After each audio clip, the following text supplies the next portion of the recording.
Antes que voy a hacer la bienvenida, voy a explicar que hoy día tenemos un sistema de interpretación, un servicio de interpretación simultánea.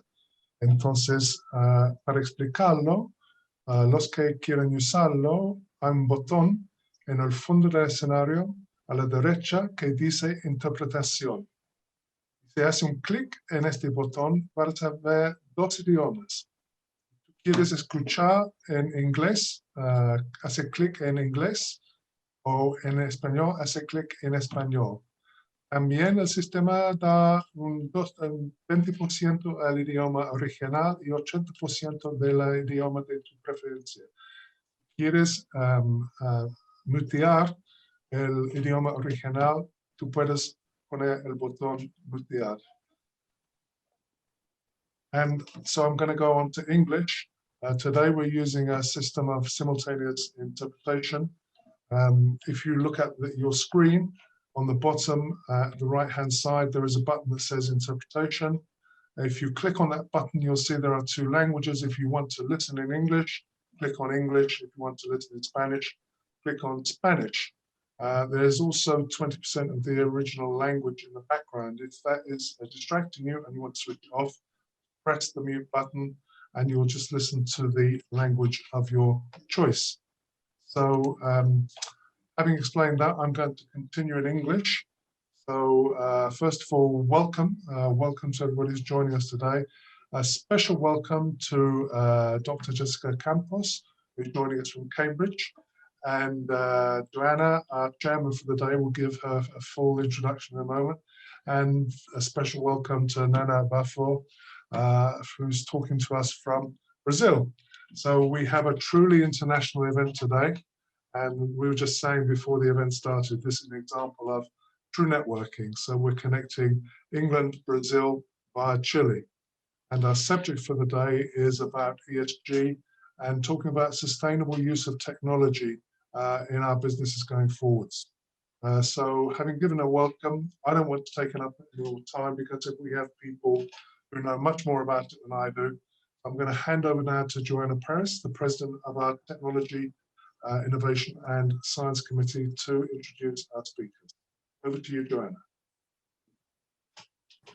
Thank you, Greg. Bueno, muy buenas tardes en Chile, Brasil. Good night in UK. As Greg said, my name is Joanna. I want to say welcome to our audience. Most of this event will be conducted in Spanish, but this time will be conducted in English, as I said before, Greg, in simultaneous translation. This time we are preparing a special conversation denominated Looking for the Technology Sustainability into the Business. The digital revolution needs to be inclusive. I will start in this event expressing all our gratitude to the speakers. We appreciate your collaboration and thank you for sharing your time with us today. I would like first to introduce to Dr. Jessica Ocampo Colina. She is in UK now. Dr. Ocampo has a doctorate in chemical engineer from the University of Cambridge, a civil engineer in biotechnology, and a Bachelor of Engineering Science from the University of Chile. She has more than 15 years in experience in the management and commercialization of research and development results from academia and industry, leading and supervising international engineering projects for multinational companies, such as Bayer Corporation, Procter & Gamble, and Air Liquide. Since 2015, she has been consulting associate for the Cambridge Enterprise International Outreach Program at the University of Cambridge.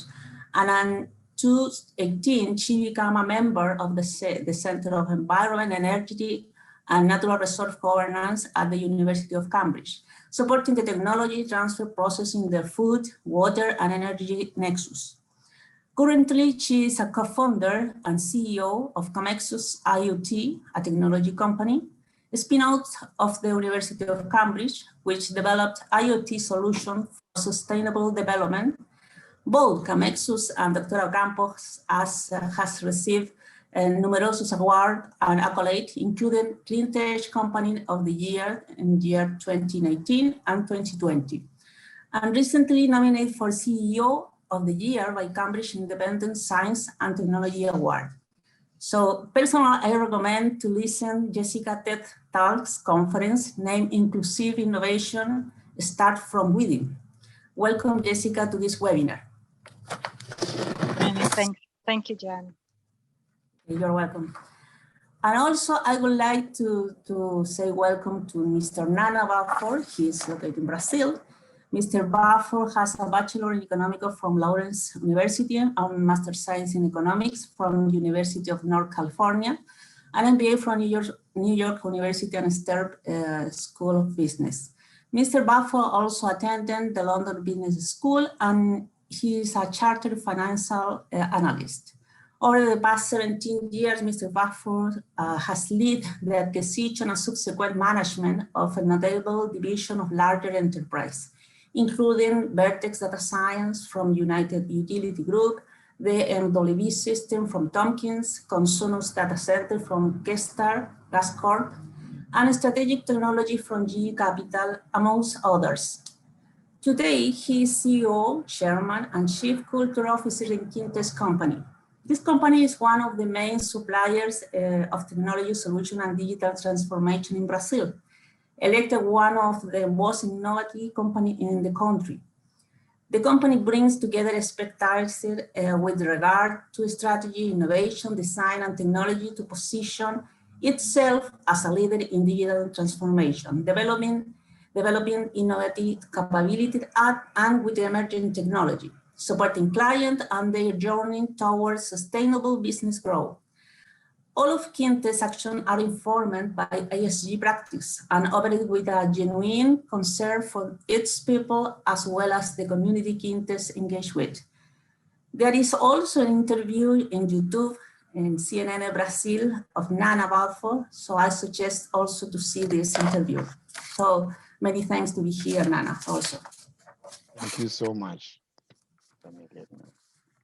Well, I would like to start with our term today. With a brief introduction in order that the audience try to understand what is the term today.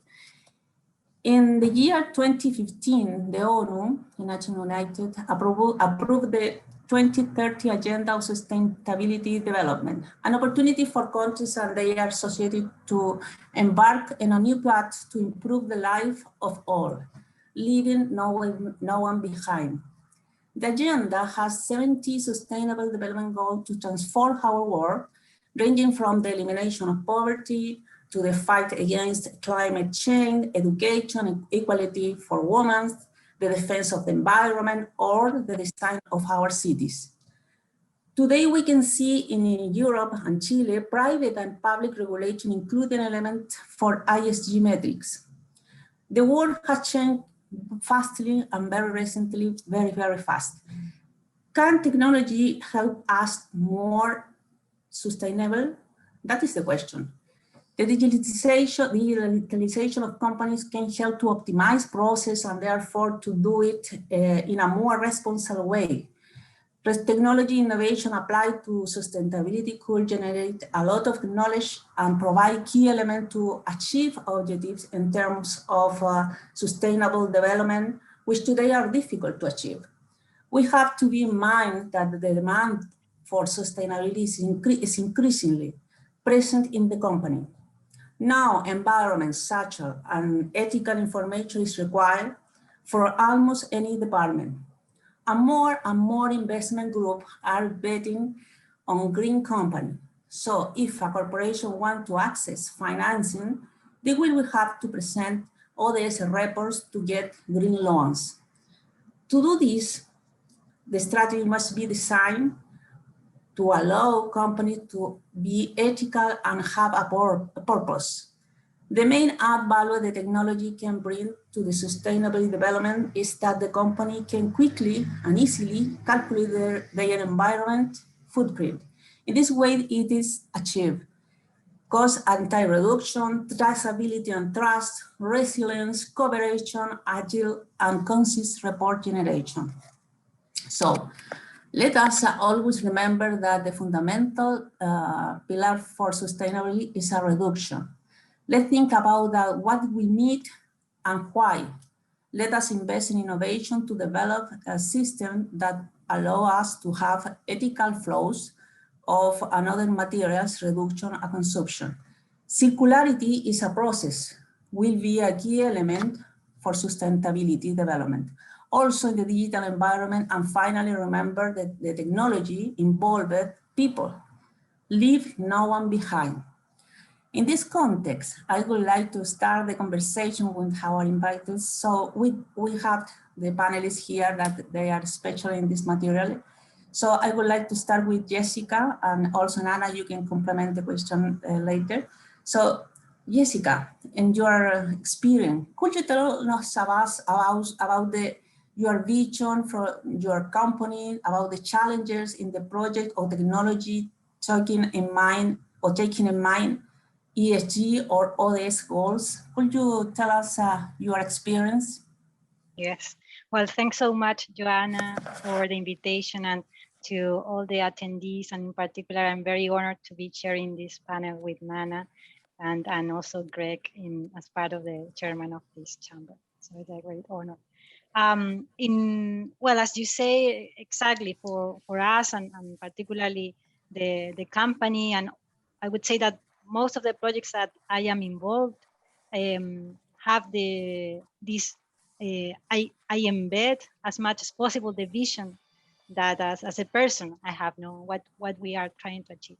So in CamNexus, we have been looking towards how we can bridge the gaps, particularly in terms of innovation capability, the local innovation capability existing in some regions. Normally less developed regions, and how we can make that possible with an inclusive innovation approach involving digital transformation. So with that in mind, we put together the capability, the set skills of our team towards technology with a sense, technology with a purpose. So for us, and actually in some cases, it may be that the problem, it's not necessarily just tackled with technology. So technology is a means to something. And it may be that there are other ways to solve those issues. And with the agenda of the SDGs, the Sustainable Development Goals, which was set by the 193 countries in 2015 as common kind of a continuity of the millennial goals, we're putting this as part of the agenda. And we are using that as part of our approach towards all the projects and embedded in our culture of the company and the team.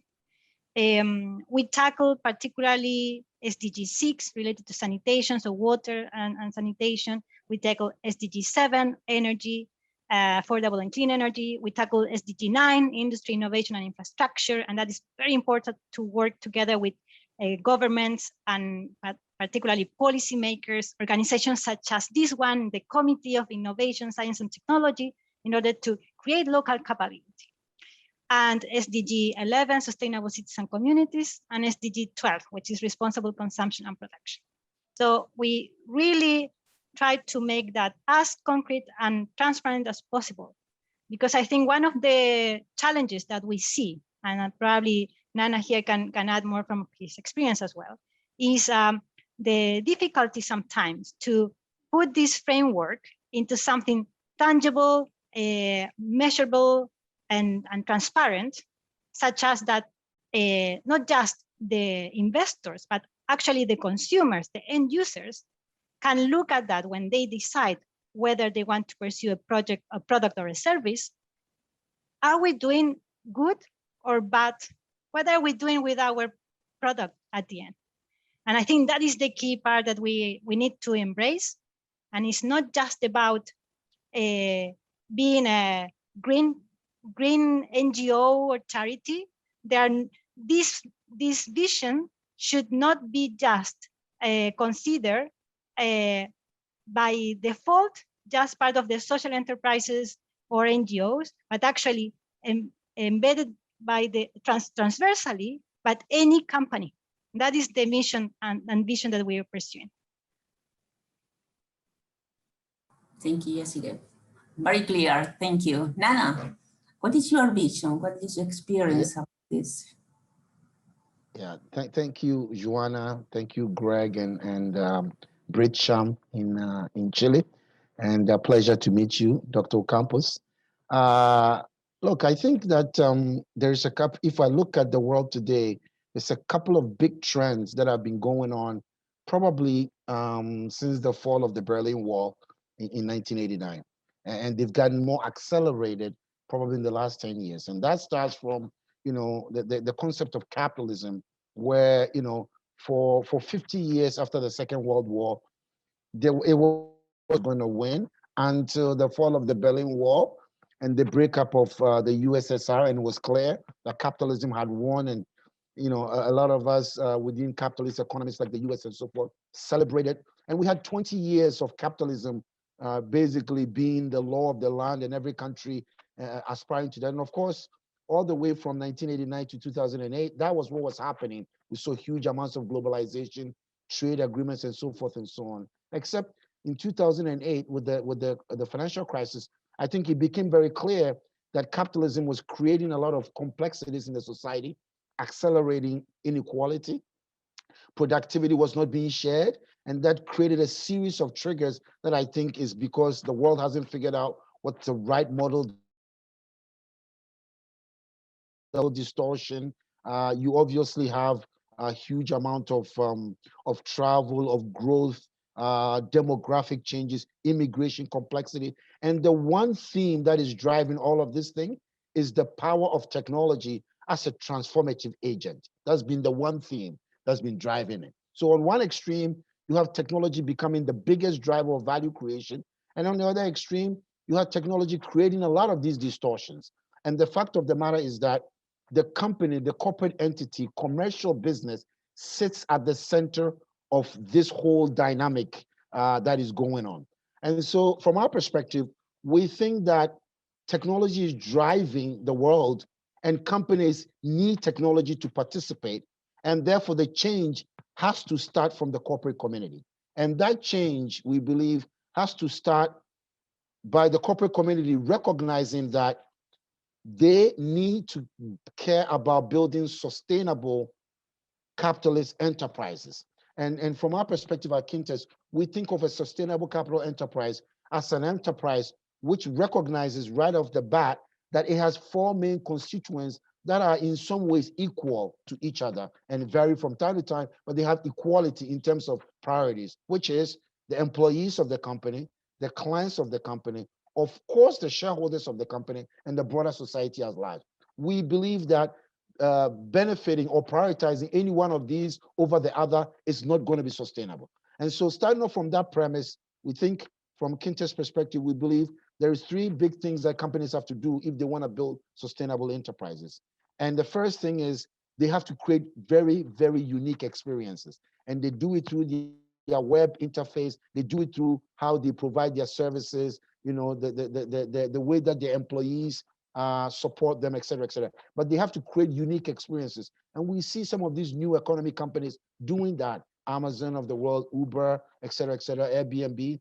The second thing is we think they have to work very efficiently and be efficient in the use of resources. And that goes through their consumption of energy, their consumption of water, and all the environmental elements of it, as well as, you know, what type of resilient supply chains that they have in terms of making sure that they are constantly bringing efficiency and automation to bring their unit cost of production lower and lower so that they can build businesses that are more sustainable. And then the last thing is they have to use data to make decisions.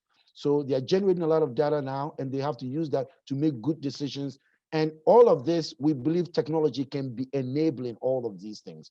And so our value proposition at Quintes is that technology is really an enabler for building sustainable capitalist enterprises. And the only way that we can try to bring some equilibrium in all these different trends that I started with, whether it's the political distortion, whether it's immigration, whether it's demographic growth, whether it's climate change, inequality, All of those things can only happen if corporate enterprises understand how they need to build sustainable businesses, use technology to do that. And in so doing, I believe that because the corporate entity has replaced the family, it has replaced the church, and it has even replaced religion, we would be able to find our way forward in a more sustainable world.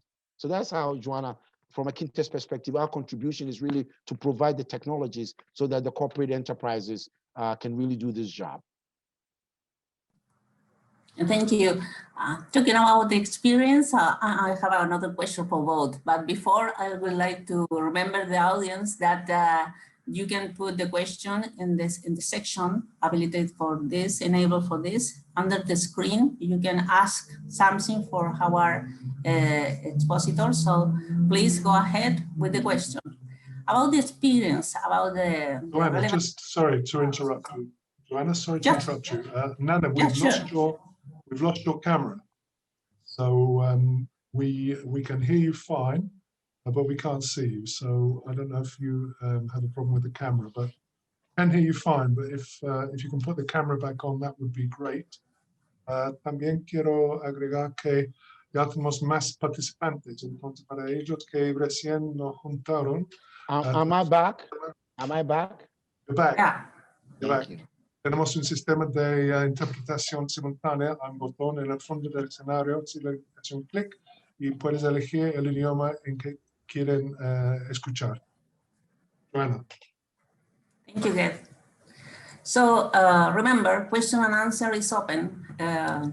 So talking about your experience for both of you, could you share with us some project developed with the ISG practice and the impact for the societies that you can maybe talk with and share with us? I don't know who wants to start.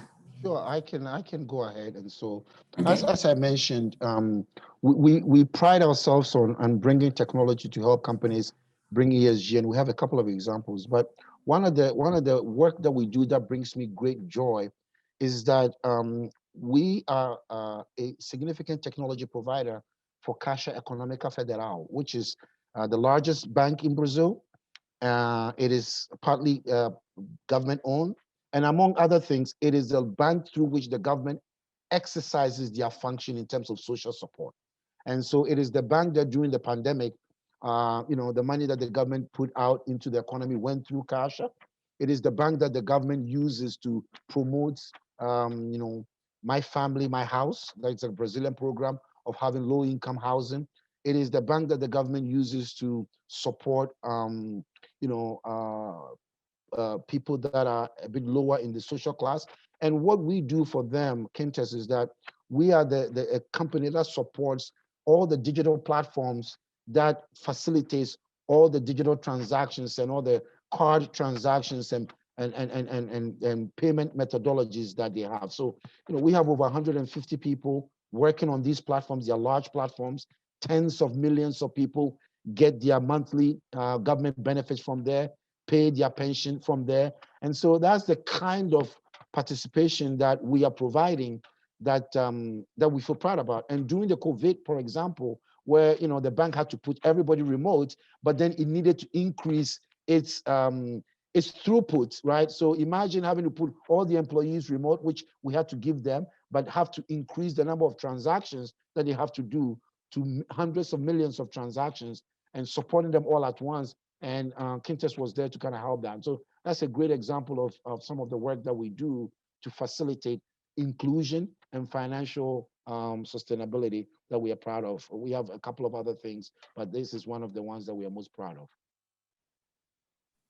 Thank you, Nana. And Jessica, I know that you have another kind of project, very nice, or if you want to comment some of them. Yes. Well, in our case, CamNexus is a company, as I said, that is spun out of the University of Cambridge. And we have been in the route of technology development since 2018. So it's quite a young company. However, the company actually is a spin out itself of a previous program or project that was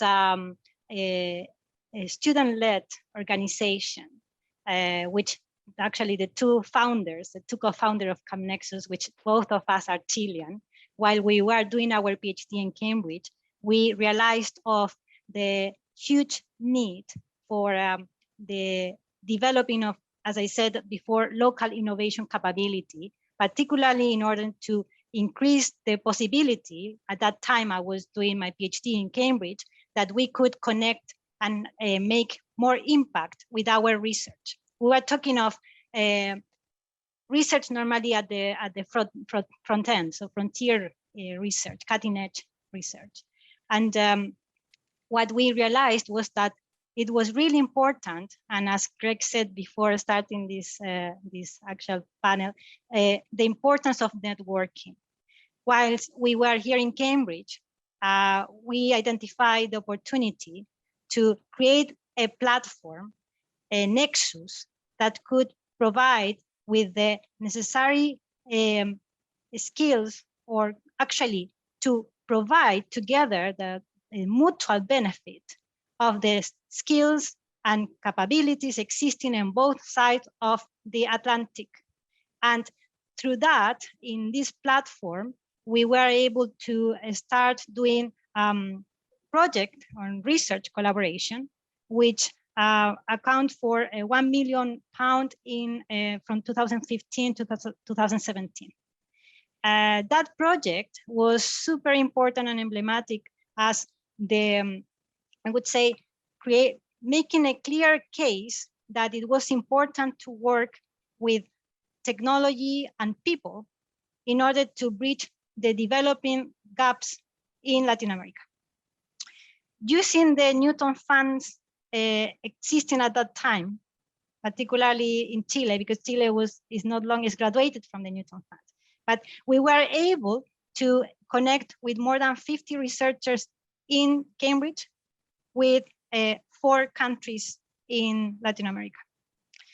And the natural evolution of that from a research perspective is being able to translate that into some tangible activities and projects. And actually, thanks to that, we were able to spin out CamNexus. So CamNexus was born as a technology knowledge exchange platform for research collaboration. The next move was the local capability building, which we are doing together between the University of Cambridge and Oxford, work with policy makers in Latin America and here in Cambridge and in the UK, connecting Nesta, connecting BASE, and all the different, the catapults, for example, in order to support the local capability in Latin America, such as that they can have a mature ecosystem of innovation based on research and technology. And then the third level was the kind of natural level of technology development. And that is where CamNexus fits in. So since 2018, we started to develop our portfolio of technology based on the main needs that we identified that were the digital part. And using what kind of targets of the SDGs was low power, climate change, particularly looking into how to reduce emissions using efficient energy systems. We provide solutions that have an integration of Internet of Things with low power sensors, connecting and translating processes into digital processes. And that one example of that was the pilot that we did during COVID, which I would say it's not easy to run a full remote project of human-centered design, which we did last year and in the region of Santa Catarina. And that project actually comes from the previous research collaboration of 2014, 16, and so on. That project is particularly looking at how we can involve and embed technology in the rice production sector in the south of Brazil, such as they can understand the risk of water irrigation and actually make a more aware use of the resources because of the extreme impact that the climate change can have, particularly in that region. In this term, as you mentioned, climate change. How can the technology help to the main crisis in the world that we know that is climate change? How you imagine that technology can help to humanity to solve this problem in the future? If you want to start, Jessica, because it was your last part. Yes, well, I think what we really need to be super cautious of what we do with what decision we take in terms of what technology we're going to use to, we're not just talking about mitigating risks, we're talking about adopting specific targets in order to go beyond that. So it is really important that the perception is a kind of a second derivative of the ESG. And in that sense, we, and Anna mentioned, it is important to understand that technology is, as it can be an enabling technology, and enabling means also can create more gaps. And we've seen that, and we know that has been happening, particularly in 2020. So in our case, when we look into how we can address climate change, we are thinking in particularly what it impacts on our innovation pipeline. So we try to make as clear possible, as I said before, with a smart system of metrics, how we can address those targets in our own boundaries first. So should we use technologies that are, for example, intensive in energy usage? What would be the impact of using those technologies in our clients and the end users? Are these technologies sufficiently developed in an inclusive approach, such as they can actually address the needs of users, and users that normally are not digitally savvy? So these kind of discussions and decisions are really important to be taken and as part of the strategy. So when we are addressing climate change, it's not just about the environment, it's also about the people and the users, the usability experience. And also, and I think that is the really important part, is to be super clear about and transparent about our value chain. So who do we use to outsource or source things to? Why is so important to have internal policies and governance and transparency about that? Even as a small company, it doesn't matter, because we are embedded in an ecosystem, working with the leaders that are creating this path towards a sustainable future.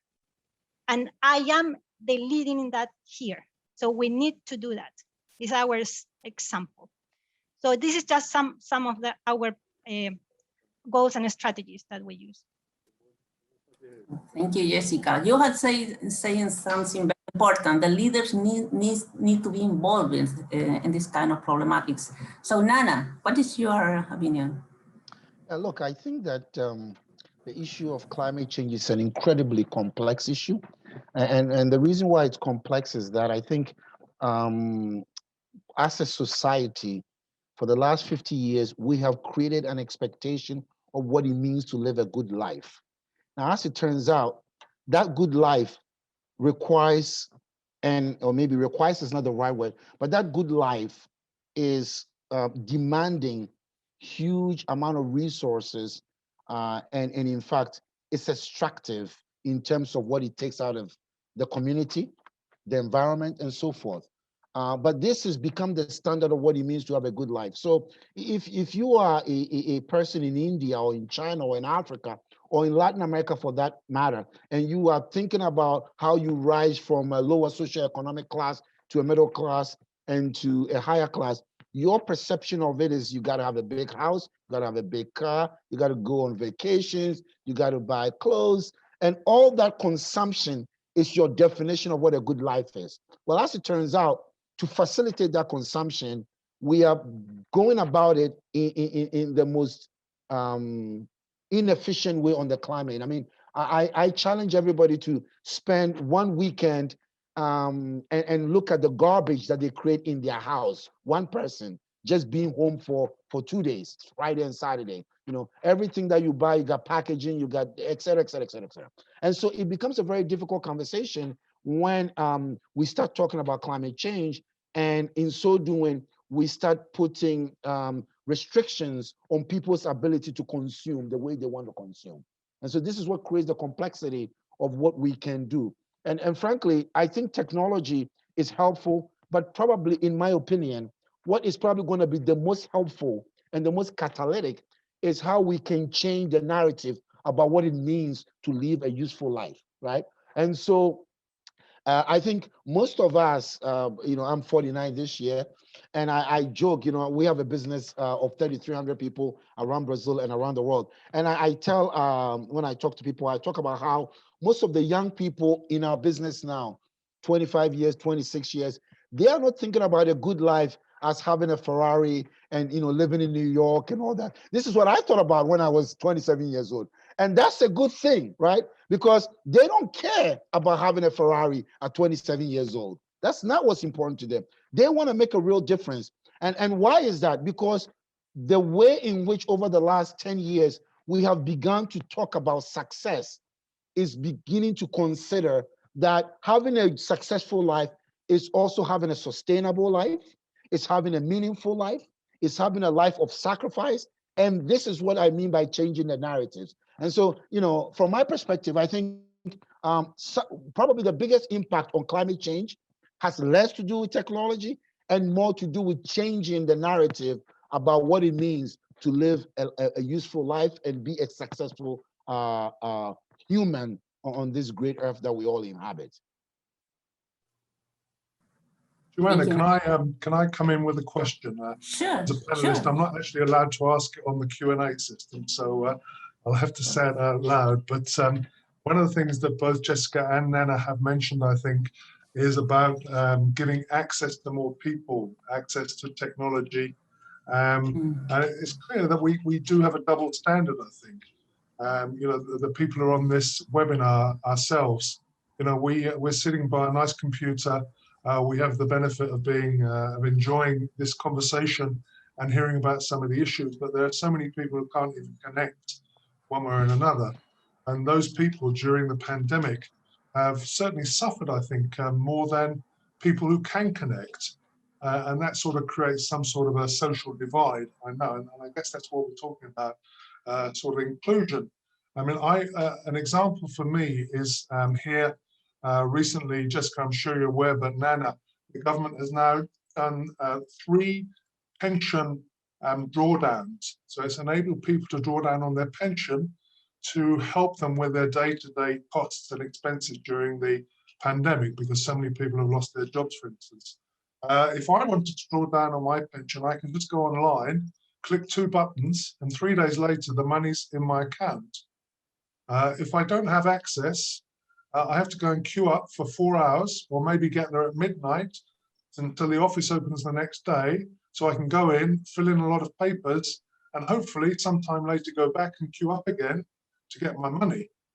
How can we address that in the short term? Because it seems that just access to technology itself gives a huge advantage to the people who already have lots of things. Yeah, look, I think, and this is, Greg, you hit the nail on the head. And one of the things that we do here is a large section of our clients are financial services companies. And a large section of what we try to do for them is to help them provide digital platforms for people to use. But you are right, most of the customers of our clients are people that are middle class and up, and they have access to this technology. But what we are seeing that what really needs to happen, and I think a lot of it started happening here, is providing more access to more people. And I think, you know, the prognosis, in my opinion, is positive. What do I mean by that? Certain governments around the world are recognizing the need of it, because what has been the biggest impediment for more access, especially on the financial services side, it has not been technology, as it turns out, Greg. It has been government bureaucracy and lobbying. The lobbying by the big financial institutions to prevent innovation and to prevent access. And that wall has been coming down. So today, Brazil, which for many, many years was one of the closed financial services has become one of the most vibrant open banking ecosystems in the world, and I think the same is spreading through Colombia, Chile, and even in the U.S. So I think that government regulation recognizing the need to be inclusive in the financial services sector, and doing that by open banking, in doing that by allowing cryptocurrency, in doing that by allowing messaging services to offer financial services. All these things are bringing the walls down, and this is going to be, Greg, how we solve the problem now, right? And I think the technology already exists.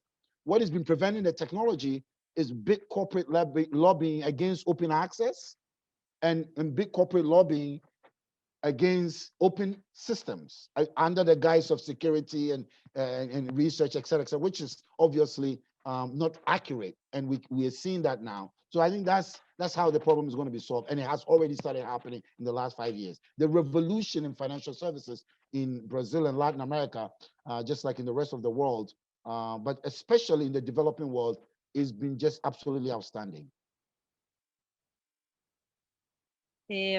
So if I may add, well, Greg, is an excellent question, and that is part of what it motivates us. Actually, what you mentioned is in the real, the kind of very tangible case of the end user, and which is quite dramatic, but that extrapolates as well actually in the business environment. And I can say my personal experience, I come from the more, let's say, the chemical process engineering background, and I used to work in industries that they were way behind sometimes in the digital part. So when we are looking into how we can actually create a digital transformation and make that companies can embrace this transformation of the 4.0, what we all have heard so much, even things like trying to be the place to host the PhDs, Chilean PhDs coming from abroad.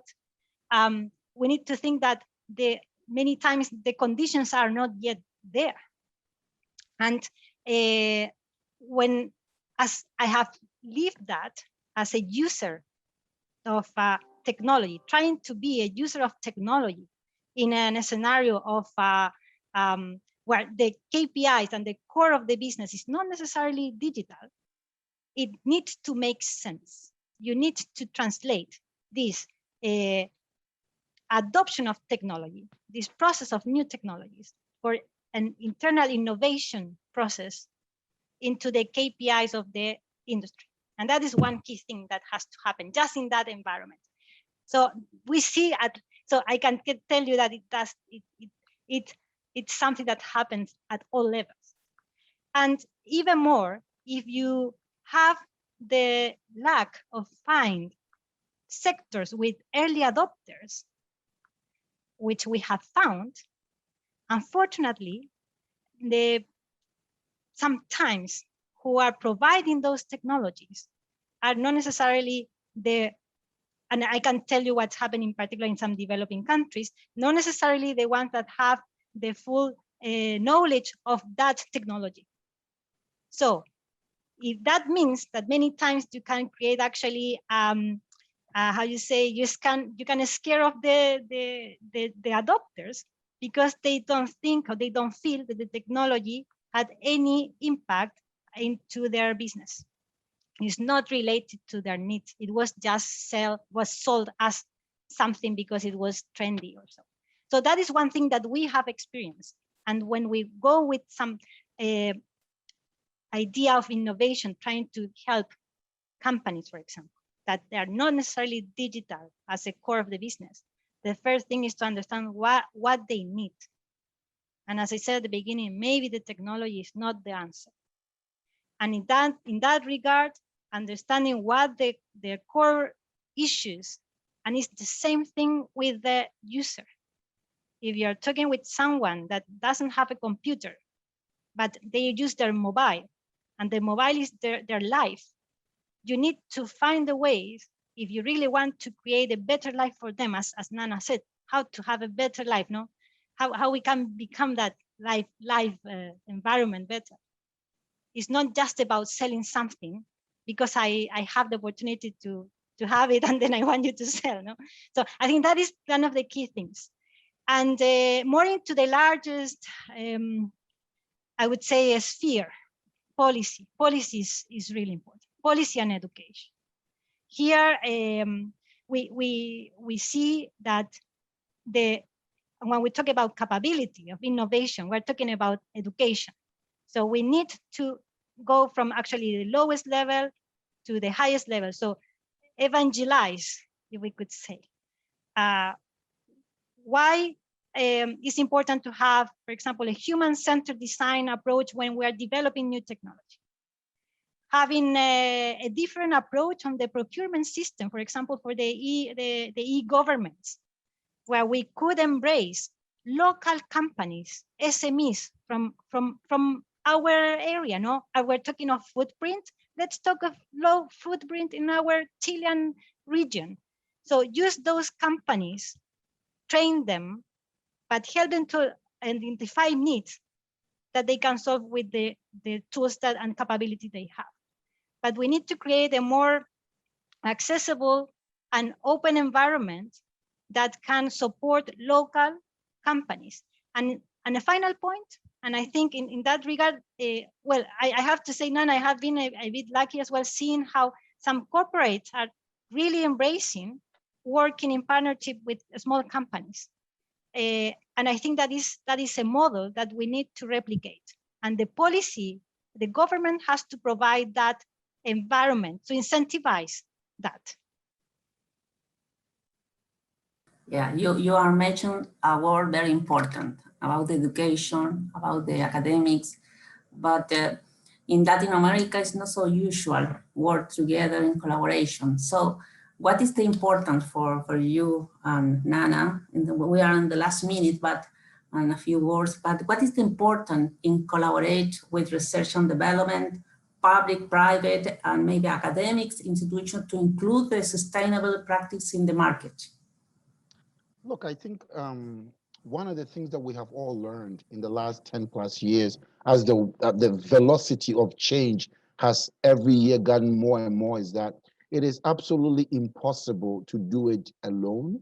And it doesn't matter whether you are, IBM or Amazon or Microsoft, it is just impossible. And in fact, as a matter of fact, some of the largest companies today are companies that didn't exist when I started as an entrepreneur 20 years ago. So, I tell people when I started out as an entrepreneur 2002, I remember Cisco was almost going bankrupt in 2000, and it had a market capitalization of $250 million, believe it or not. Today, Cisco is, I don't know, 600 billion or some ridiculous number that is hard. When I started, there was no Google.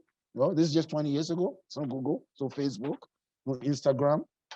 What is the point? The point is that in the last 20 years, almost 30% of the Fortune 500 in the US, these are the largest companies, they didn't exist 25 years ago. And why have that happened? Because smaller companies and newer entrepreneurial ecosystems have begun, they have been the ones leading the way, right? Not large companies. Why is it that Netflix has become the biggest producer and distributor of content, when in fact, in the first 5 years of Netflix, they were desperate to sell themselves to Blockbuster, for those that remember that video service in the US, desperate. And the story goes that, they wanted to sell to Blockbuster, and Blockbuster was like, well, why are we gonna buy you?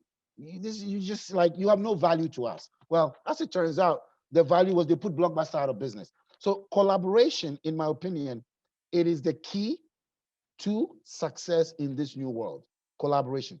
And embedded in that, I think, is the concept of diversity, because collaboration for collaboration's sake doesn't work. What makes collaboration work is the point of different ideas and different backgrounds coming together in a rich soup or stew or a melting pot, whatever analogy that you want to use, to drive forward innovation and promote risk-taking. So I think this is the way of the future. And in fact, one of the key tenets of research and innovation is the idea of creating ecosystems. And that ecosystem is ways in which people are collaborating. And at Quintes, we are very focused on that. We have 8 platforms of innovation, and all of them are ecosystems that we create where we bring, people together, companies, employees, trainees, and so forth and so on. So this is fundamental to success, especially in this age.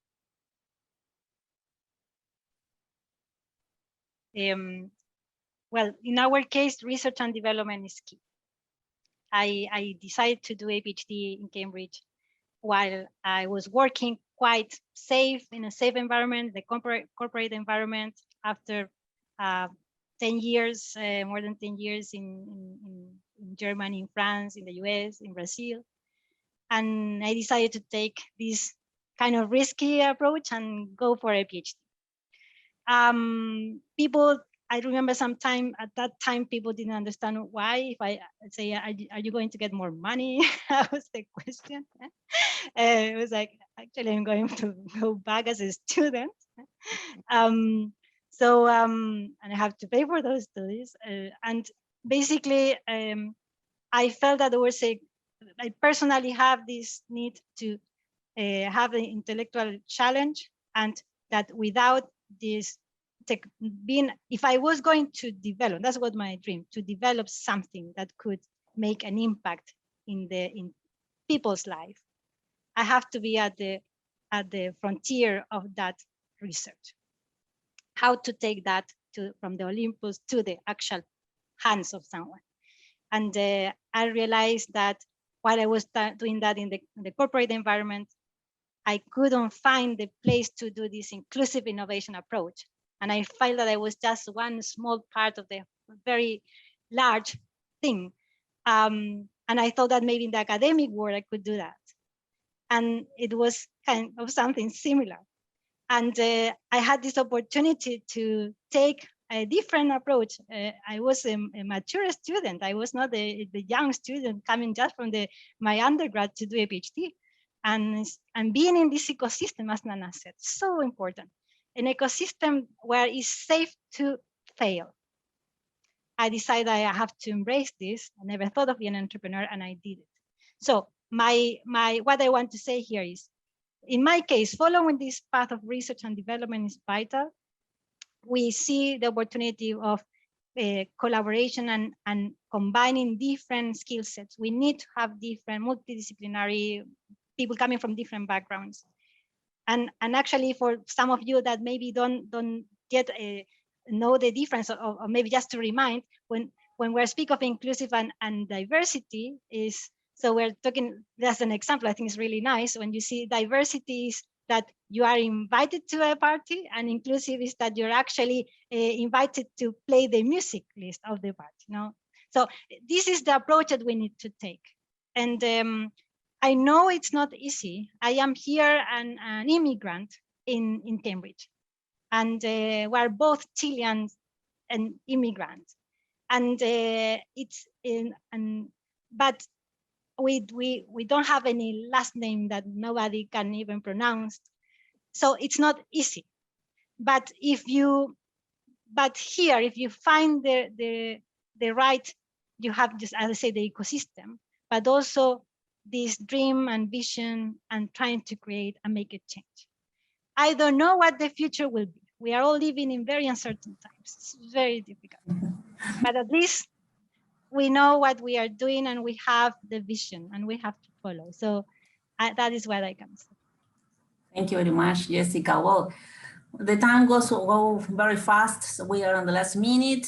Once again, thank you very much for both Jessica and Nana. And I want to pass the word to Greg, finalizing the webinar. But thank you very much for the audience also.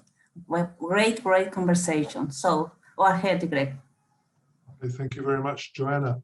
There is so much content in such a short amount of time that it's very difficult to actually pick one or two things to reflect on. And I think one of the things just to reflect on, Jessica, your last commentary was you're in a position to choose to take a risk. And one of the richness that you've had in your life is your education and your ability to continue to educate and to therefore put yourself at the forefront of this new technology and the use of it. Nana, I remember when we were talking yesterday in our pre-meet, you mentioned your passion for creating new businesses, particularly creating businesses that had a real impact on social development and inclusion. And so I guess richness for you is having that ability and the opportunity, because of your hard work and everything else, I understand, but you're actually achieved a position in life where you can make choices. And I think that's part of the new richness, the new wealth that young people are looking for. And so for me, someone who's come out of this as being someone towards the end of the career, looking towards many people who are at the beginnings of the career, you know, this emphasis on quality of life and quality of experience and feeling useful and making a contribution with your efforts, I think is paramount. And I think, you know, it's a wonderful example today, hearing from you both. So to Nana Baffour, who is Chairman, Chief Executive and Chief Culture Officer, I think, of Quintes, and to Dr. Jessica Campos, I can say your name, who is CEO of Camnexus. I've been in, studied in Cambridge, so I know what a wonderful place you're living in right now. But thank you both so much for joining with us today to share your thoughts and your insights. Thanks to Joanna, who's the president of our committee. Thanks to everybody who joined in with us today. I hope you enjoyed it. We've got some more events coming up next week, so look at the website to see if there's something you want to do. And finally, I think just thanks to our interpreters today. I've listened in a couple of times to the other languages and see you've been doing a very good job for us. So thank you to you too. So that's it. We're out of time. Lovely to see you. Hope to see you again soon. Thanks very much to everybody. Goodbye. Thanks so Thank much. you to Thank all. you. Bye. Good night, Jessica. Good afternoon. Bye-bye.